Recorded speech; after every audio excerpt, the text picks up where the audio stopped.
Hello everyone, and welcome to this week's episode of Hawk Talk, and welcome back after our long winter break.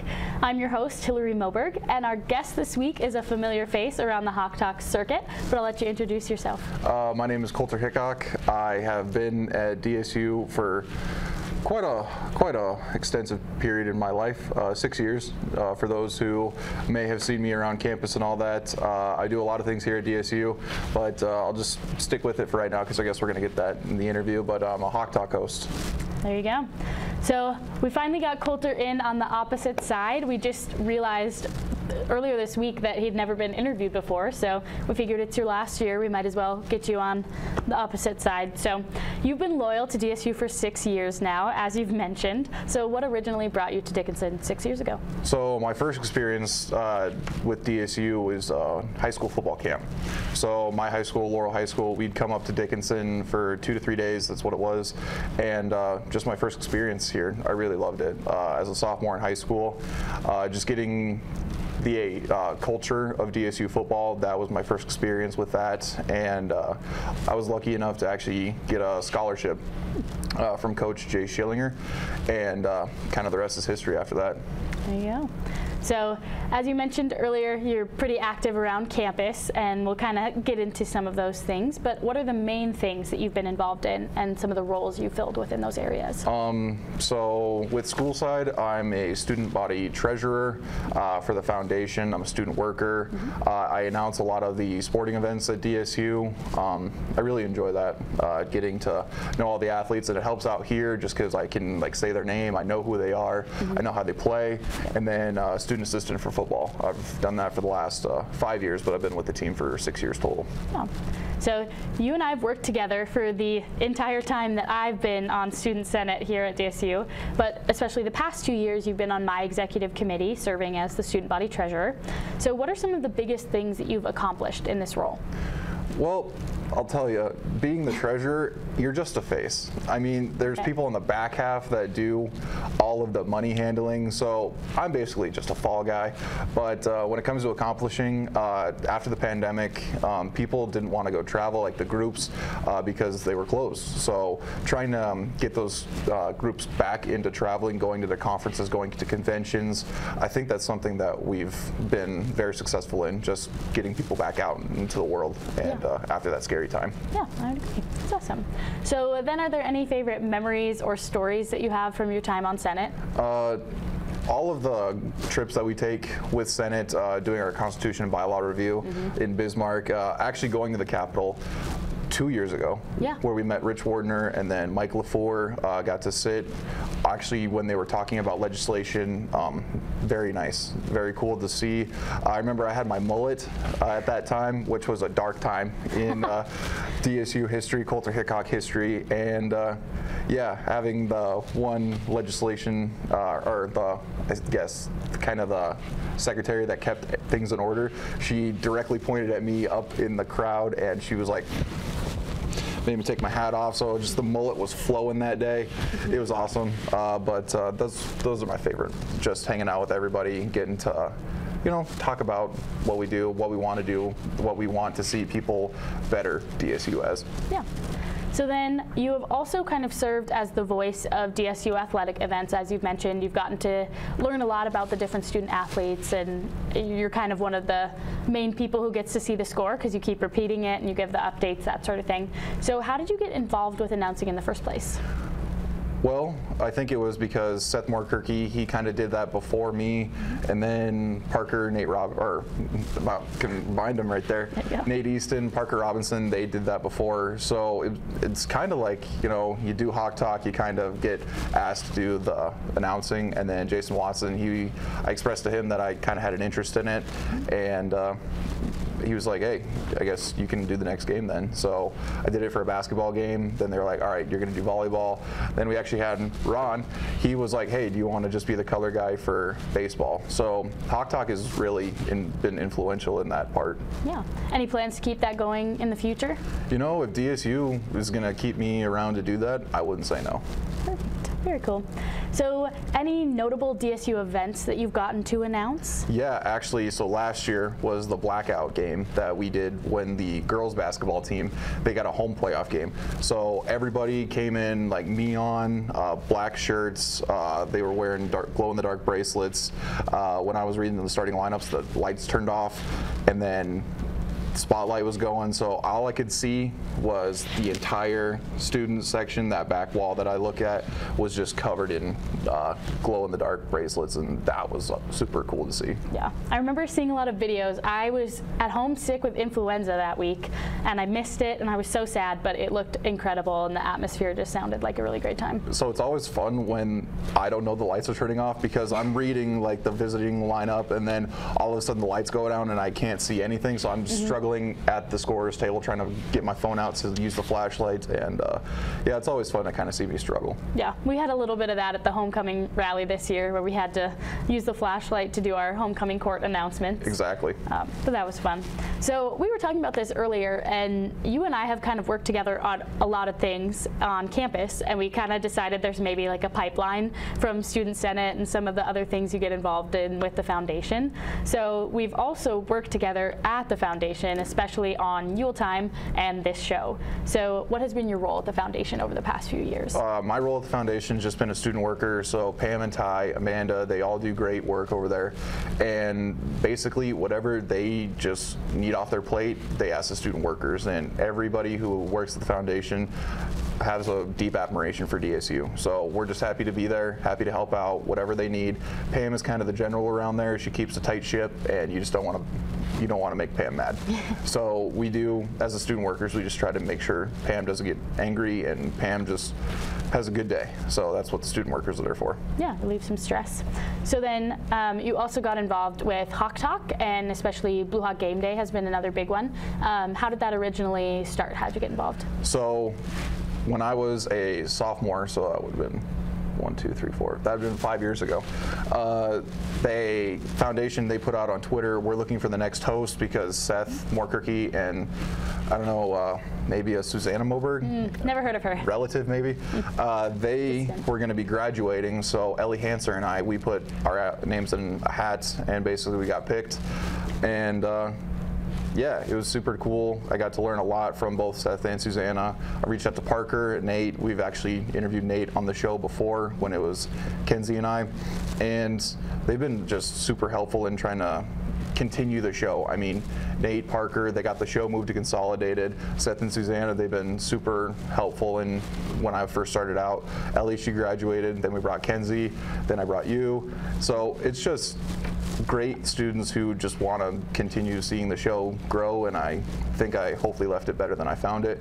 And then it was actually Seth Morkirky. He was like, hey, we need to start doing a pre-football game show. Football game show. That's what I meant to say, not a game show. But yeah, that was Seth's idea, and I got involved in that. I have a super busy Saturdays when it comes to Blue Hawk football, going from directly to the show, right into the games. It's always fun. Like, I really enjoy getting to see the guests, getting to hang out with you in Dallas, just being at the tailgate and the atmosphere. It's always a good time. Yeah. So you've mentioned a few times now that you are involved pretty heavily with the DSU football. I believe the Hawks hat is actually a football hat. Yeah, this one, it's the logo that we got from the football helmets that I put on a few hats, and other people are like, hey, where can I get one of those? But yeah, student assistant for football. Yeah, so you mentioned also that you got offered a scholarship from Jay Schillinger. So beyond that, what was the recruitment like to get you to DSU and be part of football? So when I got recruited here originally, there was an unofficial visit where you would go to a football game, they'd show you around the facilities, and they also kind of did that during the football camp with when you're a senior. Don't know if they do this anymore. I'm at the football camps, I just don't know the back half of the stuff. So once you were a senior in the football camps and then the unofficial visit, that's when they would show you around the facilities. It was super awesome, and I already really liked DSU at this point, but now I was like, I really got to go here. So going into high school, I didn't really think I had the best football season. I got injured. I broke my thumb right here, broke the bottom joint, and dislocated some tore ligaments in that. And I thought I was going to go to Montana State until it was around January, February. I get a text from Jay Schillinger, and he's like, hey, like to offer you a scholarship. Will you please come up to DSU? You can talk to Coach Stan, meet some of the teachers up there. And that's when I was thinking, like, this is the place I want to go. Like, I didn't think I did very good in high school, but I was getting recruited from all the NAIA schools in Montana, but I knew I wanted to go to DSU. So here I am, and my first year was awesome as a player, getting that experience as a redshirt. But then going into it was actually my freshman year. That's when I got a concussion. It was pretty gnarly. Very light sensitive and all that. Recovered from that, going to my second year, and that's when I got my third concussion. And I had to deal with my parents. If I ever got a third concussion, I'd just stop, but I knew I really wanted to be part of this program, so I asked Coach Stan, I'll stick around, do whatever you need me to do. I'll film practices and whatnot. So 5 years later, still doing that, I just love this program, and there's no really other way to say that. Yeah, exactly. It's nice that you still get to be down on the field with all of them, even if you're not out playing. Yeah, so moving along the years, getting from the very high camera stand that we have to actually being on the field and being like the fix-it guy, making sure that everybody is where they're supposed to be, everybody has the right equipment. So been a manager, film guy, water guy, doesn't matter. I was just there to help.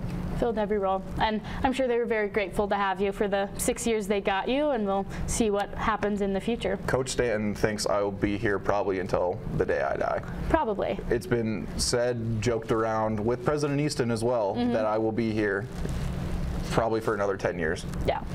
It's okay. It's a good place to be, right? It's not a bad place to spend. There's a lot worse places. Few years. Yeah, that's very true. So now you kind of get more of the interview experience with the fun questions that you typically like to write. So I tried to take it easy on you. I didn't do any of the like, what crayon would you be, which were some of the random ones we've pulled out of the hat in the past. But I thought it would be fun to ask you, if you could move anywhere after graduation, where would you go? Anywhere in the world. Oh, wow. Yeah. So I've never been outside of the United States, like in my life. I mean, I'm not a world traveler like you, because during your Christmas break, you happened to go to the Caribbean. You also went to Paris, France. You know, I wish I had enough money to where I could go just 13 different countries in a day. But pretty cool. I think I would. There's this place we always go camping. It's called Madison Arm Resort in Montana. It's on Hepkin Lake, right near West Yellowstone. I think, you know, if I was going to retire and just move there, get a camper, stay there for the summer, move into West Yellowstone, I think that'd be the place I'd like to go. Yeah, I think that'd be good. Then another question for you: what would your dream job be? So you don't even have to consider your major. You can just go anything. So you and I have talked about like what I'd plan to do after DSU, and I'd always tell you I have no idea. Yeah. But I've thought about, you know, trying to be like an actor or something, like a comedian. Okay. I feel like I don't have like the charisma to do that, but you know, I feel like that'd be fun, like be an extra or something in a background of a movie. Maybe like a SNL, like backup cast, like fill in the spot. I feel like I could do that and just not say anything, but just like be super animated with my face. Like, I could definitely do that. All right, sounds good. Good to hear. So then, lastly, one of our favorite questions to ask on this show that you've asked a million times but haven't been asked: what does DSU mean to you? I don't want to say the same answer as everybody else, but honestly, DSU truly is family. It's a second home to people. You get so many opportunities. When we interviewed Nate Easton, he said DSU, a place where somebody can be anybody. So I truly believe that. DSU has given me great opportunities to work within the community, like at the rec center, just getting to know people. A lot of people come up to me like, I see you on TV, like, why do I know you? And basically just because of this show. I mean, this show has helped me, helped probably you, a lot of the other hosts, just be known in the community, and the community is there for you, and I wouldn't want to be anywhere else. Oh. It's good to hear. So you mentioned earlier, which I had already planned to mention as well, that Pete Stanton and President Easton have had some jokes going about you'll be here forever, or you'll be here another 6 years, that sort of thing. But is that still the plan? Are you going to stick around here forever, or do you have any updates to share with everyone watching what the future holds for you? Updates. Officially going to graduate in May. I will be walking across the stage, getting my diploma. My parents will be there. You can finally say like, oh yeah, I saw Colter on Hawk Talk for 12 years, something along those lines. But no, officially graduating in May, and it's finally time. I mean, I will be super sad to leave the show, super sad to leave DSU, but you never really leave DSU. I mean, once a Hawk, always a Hawk. But no, officially graduating in May. Yeah, well, we'll all be eager to see what the future holds for you. I'm sure we'll see you back at tailgates and that sort of thing, and maybe they'll get you on as an alumni one day when it's hosts who aren't us anymore and we're big time. Maybe you've made it as an actor, and they can get you back. But so thanks for being willing to be interviewed today. It was fun to get you on this side. How was it for you being interviewed instead of being the interviewer? Honestly, I know why people are so nervous about coming on the show now. Hillary and I wrote some of these questions, like she asked me for my input about what should be said, but I had no idea like things were going to be so in depth. Like, so congrats to us. Like, not to pat ourselves on our own backs, but congrats to us for being so thorough in our questioning. And you know, I tried my best. What can I say? But it was good to have you in the studio again. For all of you, stay tuned for an on-campus interview coming up right after this.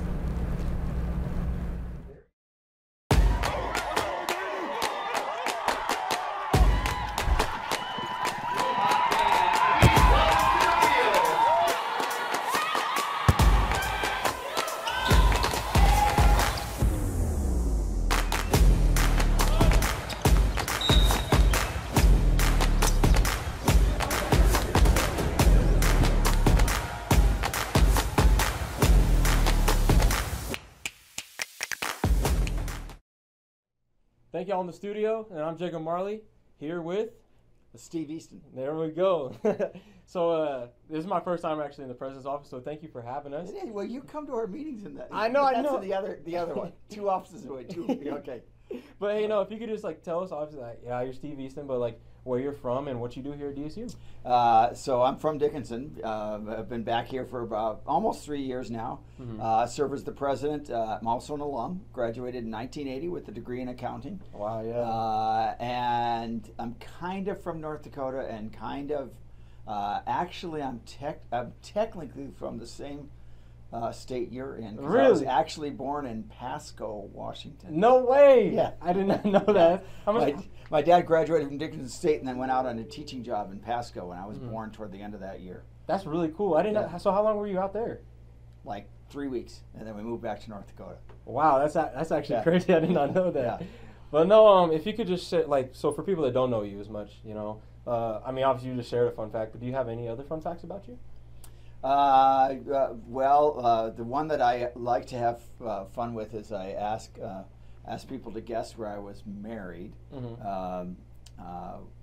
My wife and I have been married. Oh boy, I better not get this. Yeah, no, yeah, we're gonna show 86. All right, 86. So that makes 35 years, right? 35 and a half. Yeah. 35 years and counting. Mm-hmm. But when I ask people where do you think I was married, and the answer is, what do you think? Where do you think I was married? In Dickinson? It's a very good guess. That is a solid guess. The correct answer is Las Vegas. Las Vegas. So did you do one of those like short marriages? There was no Elvis. There was no Elvis. It was actually in a Catholic church with, I always point out, 4 priests were at this wedding, but it was in Las Vegas, about half a block from the Las Vegas Strip. There's the cathedral of the Guardian Angel Cathedral, and that is awesome. That's where I was married. Awesome. That's so cool. here's an interesting trivia,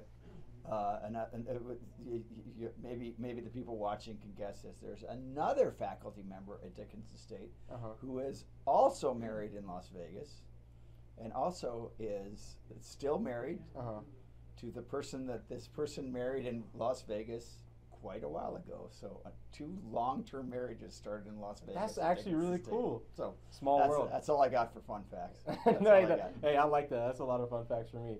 But so obviously being the president, that's a lot. So could you like tell us like what your job entails, and like what is a day-to-day like for a president? The president is ultimately responsible for basically everything that happens at the university. So there's some things that are obvious, which is academics. You know, I mean, so One of the persons that reports to me is the provost, Dr. John Miller, who is the provost and vice president. And so he has ultimate responsibility for everything academic. Then Les Wetsock is our new chief operating officer, and he has responsibility for buildings and grounds, for accounting, for IT, all of those people and others report, financial aid and others report to him. Then there's the athletic director, who has, that's Pete Stanton. Pete, and so he also reports to me. And then the DSU Heritage Foundation director, and then Chris O'Brien, who runs the Theodore Roosevelt Center, reports to me. I think that's all Melissa Wells, who works in this office. I think those are the people that report directly to me, and so those are the kind of various functions of the university. So that's a lot of so I try to help raise money for the university. I try to help keep us in compliance with accreditation, and you know, you have a little bit to do with everything. Oh no, you have more to say? No. Okay, I was kind of going to switch it. So like kind of more of an interesting question. So with all the schools you've been to and taking into account their mascots, which mascot do you think would win? So do I count the schools I've worked at too? I mean, or just the we ones count it? We'll allow it. We'll count it. Yeah, go. All right. So so let's go through. So I went from.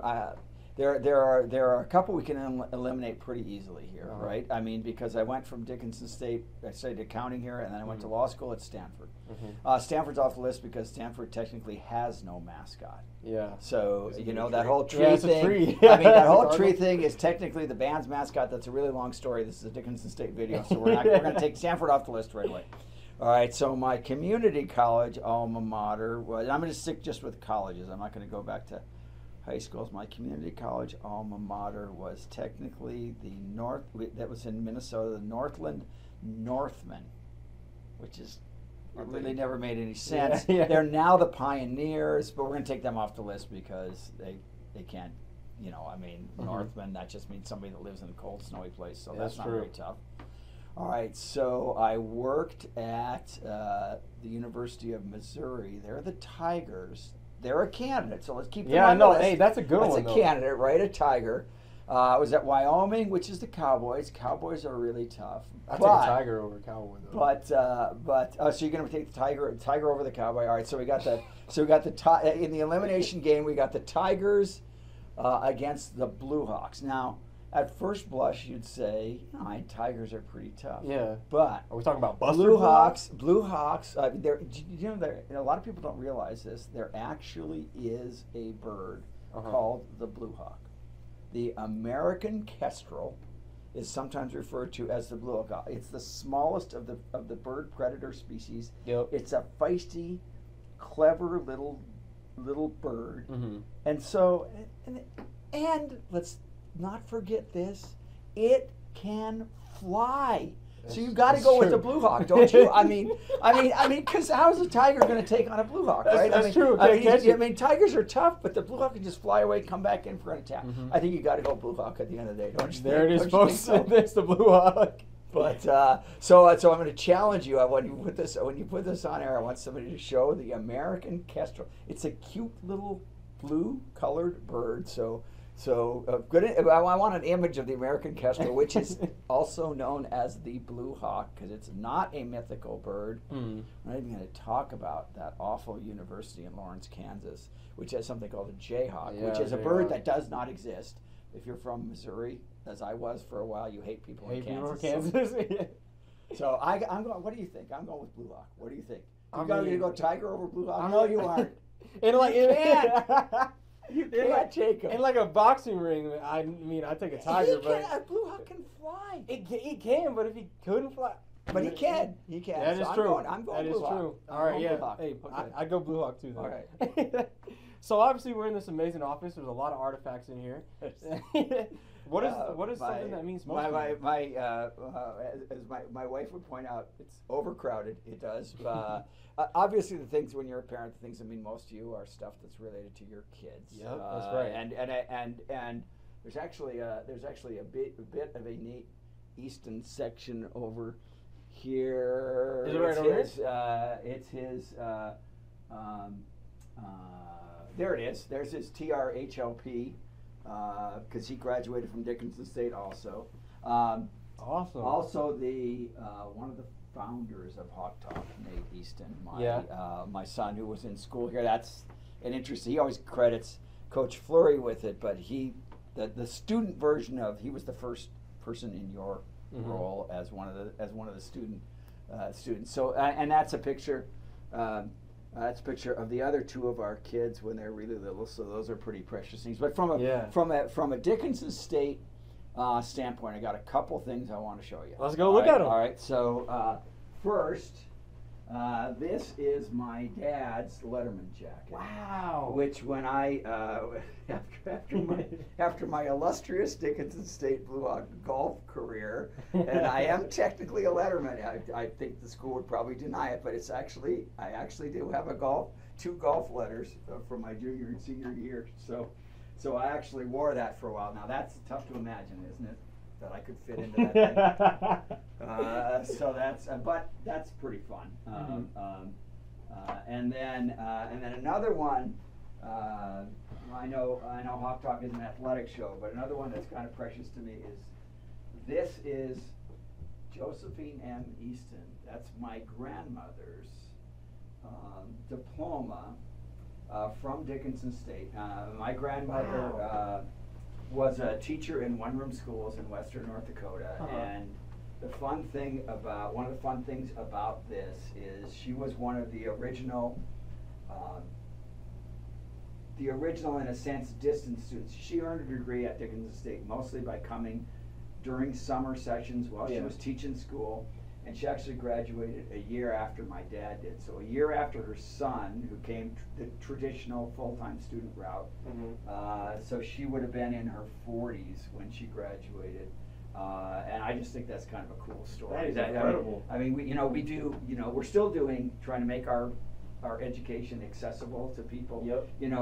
Those are your Dickinson State students now. You see we have the full-time students in the classroom, and then there's often a few that are accessing remotely. And in a way, she was one of the first of those. And that's my other grandmother in that picture. And she too was a Dickinson State student. So we have 4 generations of our family that are Dickinson Staters, including some of the original. Dickinson State was founded to produce teachers for Western North Dakota, and both my grandmothers were in that, and they both taught in one-room schools. That's incredible. So those are fun. I got DSU history. We got a lot of DSU in our family. We're a very proud DSU family, and so those are some of them. I mean, I don't know if those are the best, but no, that's a lot. That's incredible to me. Yeah. But then, so like our next question. So obviously, like athletes receive scholarships, and they kind of like bring a lot of different diversity to the school. So, like in your opinion, why do you think scholarships are so important?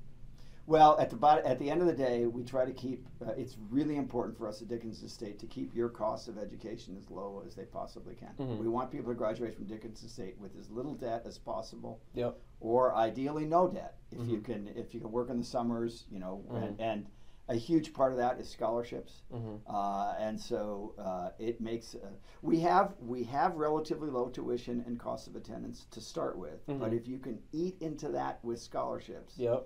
It makes it possible. First of all, it makes it possible. There's some people that can't do it without that, without support. And it's going to having access to scholarship dollars and a low cost of education is going to change your life when you're in your 20s and 30s. It's going to have a huge effect on your life, as opposed to some of the schools we compete against in athletics, or some of the schools we compete with for students. People are making a serious financial mistake in my judgment. So it's a huge part of keeping that cost of education reasonable. And it also it's a way to keep connected to your alma mater. I mean, that's good too, but the fundamental thing is, you were helped by somebody when you went to Dickinson State. I mean, I was. I had a Maud Kleinfelter scholarship, who Kleinfelter Hall is named after. So that helped me go to Dickinson State, and we want to just pay that forward. Awesome. No, that's incredible. And so obviously the final question that we ask all the Hawk Talk interviewees, what does DSU mean to you? Well, you know, I watch a lot of Hawk Talk. Yeah. Sometimes binge watch it, because sometimes I get behind. I have to admit, I sometimes binge watch it, but I watch a lot of Hawk Talk.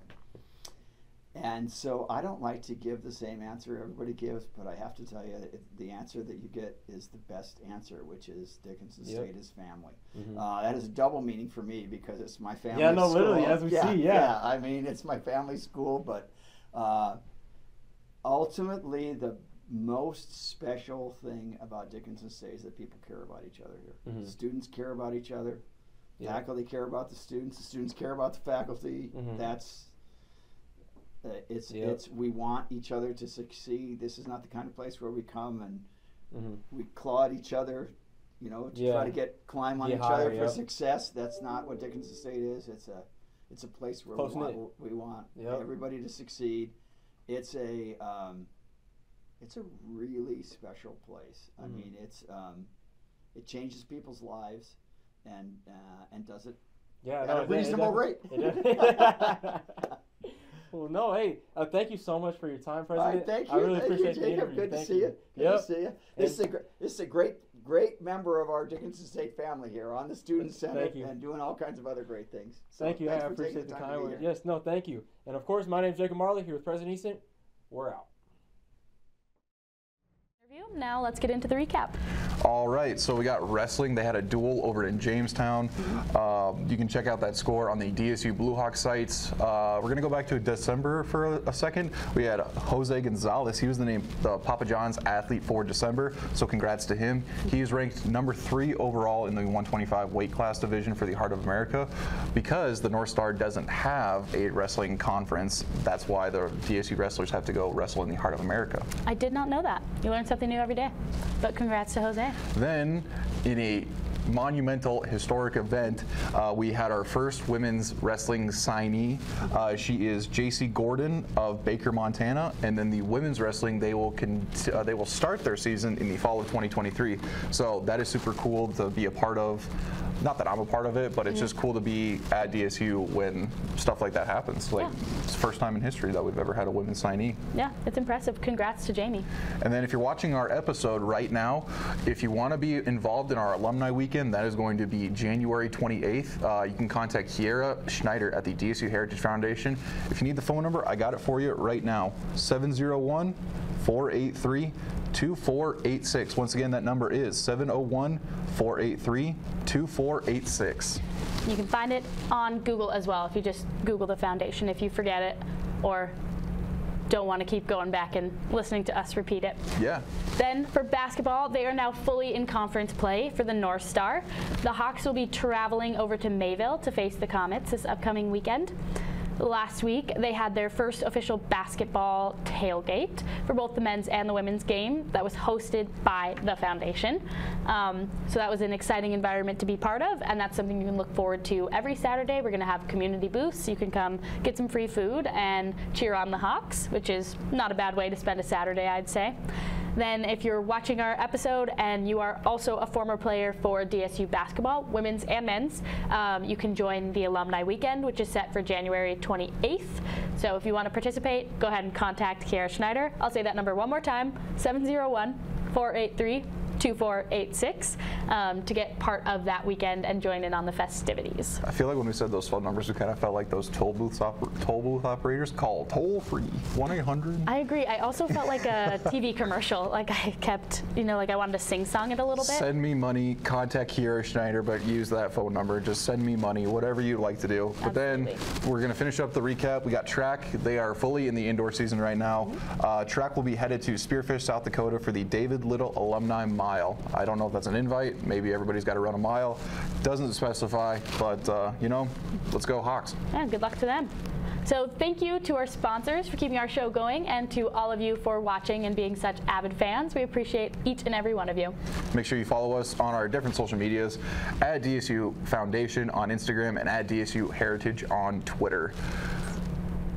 It was kind of my send-off episode, but it really wasn't. So I'll still be around for Blue Hawk Blue Hawk Game Day and Hawk Talk, and maybe I'll have to do a little letter like the former hosts did, but you will also have to do the same thing as well. Yeah, maybe we'll arrange a little farewell episode for both of us this year. Then we can finally say, or it's already been said, but Dallas and Jacob, they'll take over, same with Abby. So we're just going to get some new faces in here a lot more often. But until next time, Hawks are up.